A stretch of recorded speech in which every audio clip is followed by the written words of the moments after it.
Yasher Koach, Julian. Shabbat Shalom. What a creative and original midrash you've just written. Your interpretation and kind of metaphor that you've made about the story of Lot and the angels and the people of Sodom as that relates to renewable energy, which is just really imaginative and also a message we all need to be thinking about and we need to hear. Thank you for that. And Nora, thank you for reminding us that we come from an ancestor who stood up for what was ethical, who stood for tzedek umishpat, righteousness and justice, no matter what the risk. You taught us, Nora, that we are descendants of Abraham, meaning that we live in the tradition and by the example of our first ancestor who had the courage and temerity to stand up to ultimate power. And that means that living in his lineage obligates us to do so as well. Yes, I could not agree with you more. This is a week when our society stood up to power. It looks like we may have just averted a full-scale autocratic attempt. We used the institution of democracy to vote out fascism. Narrowly, very narrowly, yes. But let us remember that fascism and autocracy, really the worship of power, have toppled governments, have distorted minds, and have wasted civilizations around the world for generations. Perhaps before 2016, we thought Americans were immune from the great lure of a strong man. But by 2020, we learned that any society in the midst of profound change and resultant insecurity is vulnerable to populist appeal and compelled by fascism. For those of us who felt disappointed that so many of our fellow Americans seemed to choose cruelty, hatred, white supremacy, patriarchy, regression, and incompetence on Tuesday, let us remember how difficult it is to defeat fascism. We fought a world war over it. Our people perished because of it. It is no small thing.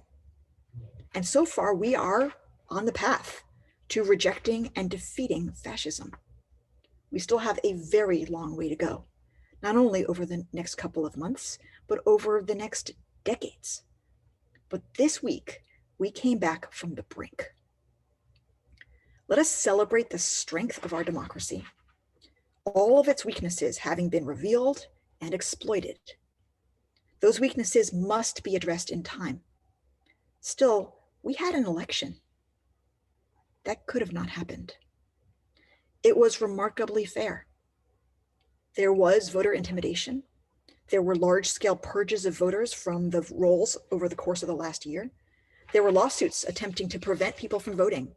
The Postal Service was hobbled, and that did prevent some ballots from being counted. But more than 150 million people voted. And a majority of them, a clear majority of them, cast ballots to unseat a fascist. Tens of thousands of ordinary Americans gave of their time and their resources with extraordinary dedication to register voters who'd been purged, to notify voters about how to navigate the obstacles that had been placed before them, to monitor the polls, to bolster our democracy while it is under threat. Like Abraham, we stood up to power in all of its terrible might and allure. But let's not miss the why. Standing up to power is often a good thing to do, regardless of the why. But Abraham's motivation was specific, and it was similar to ours.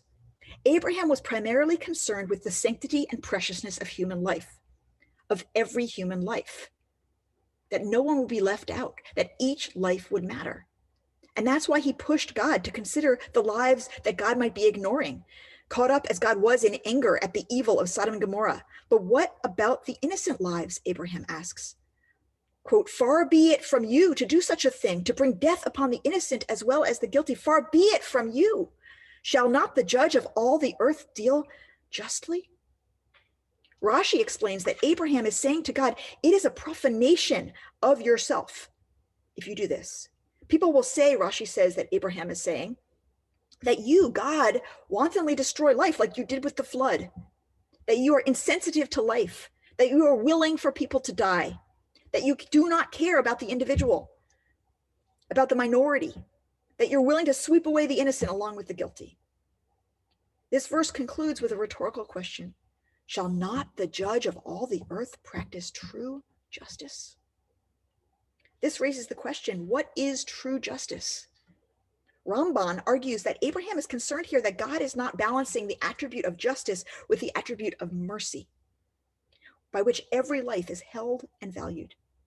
True justice, Abraham is arguing, according to Ramban, is a blend of justice and mercy.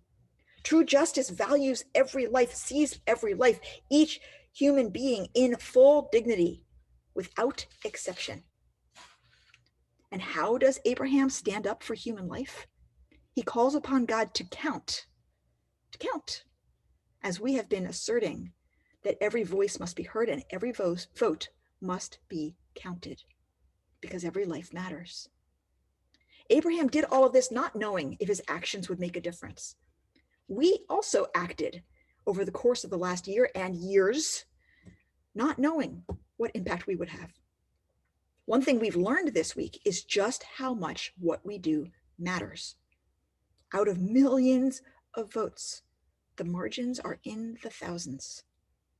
We think about people like Stacey Abrams, Tamika Atkins, Helen Butler, Ense Ufot, and Deborah Scott in Georgia, who were difference makers there. I think about our members who've done so much, so many of you. I think about Adam Barbanel-Fried, who started changing the conversation together and has been training and leading teams to do deep canvassing in Pennsylvania for 4 years. Or Harleen Katzman, who ran a massive nationwide network of attorneys doing election protection. Or Gail Kaufman, who was the Brooklyn office of Reclaim Our Vote, registering thousands of voters who've been purged from the voter rolls throughout the South. And so many more of you. You are nobly upholding the legacy of Abraham. And this basic principle, that every voice, that every vote, that every life matters, is our way forward over the next few months and over the next many decades. It means that Black lives matter. It means protecting women's lives and bodies. It means we care about immigrants in detention and children crying for their parents.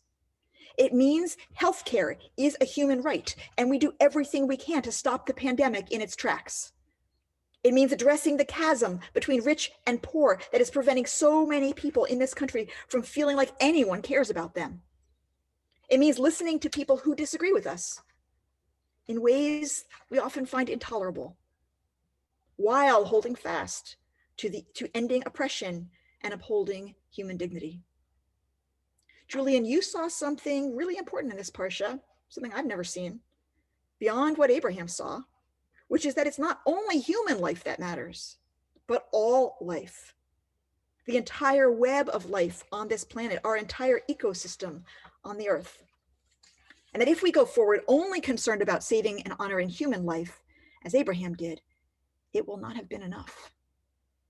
But in the way that we learned this week that our actions matter, in the way that we saw that we can come back from the brink of fascism, we can come back from the brink of ecological devastation and collective destruction.